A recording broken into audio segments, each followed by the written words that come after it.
10th CBSE board exam में chapter number first real number से question पूछा गया एलसीएम टॉपिक से। तो क्वेश्चन में आपको गिवन है ए की वैल्यू गिवन है, ए के फैक्टर गिवन है 2 की पावर 2 इंटू में 3 की पावर एक्स, बी के फैक्टर आपको गिवन है एंड इसी तरह सी के फैक्टर आपको गिवन है।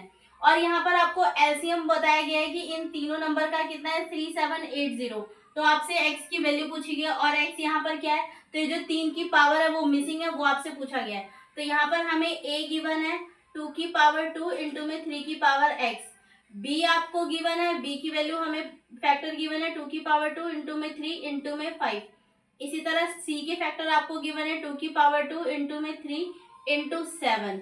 और आपको एलसीएम भी बताया गया है, तो एलसीएम ऑफ ए बी और सी आपको गिवन है ये 3780। और आपसे ये जो एक्स मिसिंग है कि 3 की यहाँ पे कितनी पावर होगी वो आपको फाइंड करना है। तो इसको फाइंड करने के लिए आप क्या कर सकते हैं, हम जानते हैं कि फैक्टर की मदद से एलसीएम कैसे फाइंड करते हैं, इस बात को हम चैप्टर नंबर फर्स्ट में डिटेल में समझ चुके हैं।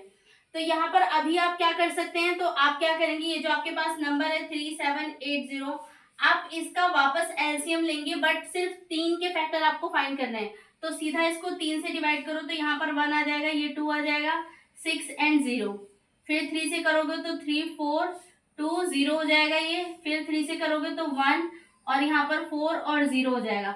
और 3 से डिवाइड करो तो देखो और डिवाइड होगा नहीं होगा, दैट मीन्स 3 के सिर्फ 3 ही फैक्टर आपको चाहिए और 3 की एक फैक्टर यहाँ पर है, एक फैक्टर यहाँ पर है। तो इसका मतलब यहीं की ये वैल्यूज होंगी क्योंकि 3 की पावर 3 यहीं पर आ रही होगी। तो इसका मतलब 3x यहाँ पर कितना मिल गया, 3 की पावर 3।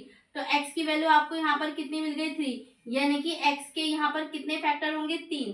तो ऑप्शन में अगर चेक करोगे तो सी वाला ऑप्शन आपका क्या हो जाएगा, राइट आंसर हो जाएगा।